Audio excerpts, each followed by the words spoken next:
Ako po si J-Spark Alianza, DJ operator ng 30cm Discharge Planet 1 Luna Plaza. Nagamit po ito ng 7 beses sa isang linggo na may total run na 191 meters.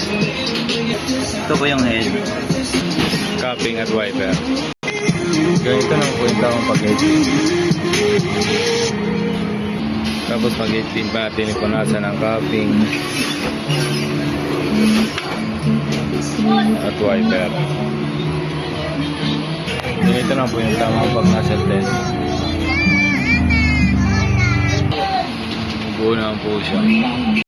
I-waste ng kapalit na ito kahapon. ABR. Ito naman yung mga used at unused. Meron akong 5 yellow, 4 na black, 5 magenta, 6 na cyan, 4 na solution na water na GNL at 8 1 liter. QE na 2, powder 4, 30cm 4 na 5 film. Ito naman yung weekly physical inventory ng 30cm, magkaisa lang sila ng 60cm. Ito naman yung weekly physical ito naman yung weekly consumable withdrawals ng 30cm sa buong isang linggo. Update din naman po. Ito naman yung daily output recording ng 30cm from April 26 to May 2. Update din naman po. Dito na po magtatapos yung vlog ko. Maraming salamat po.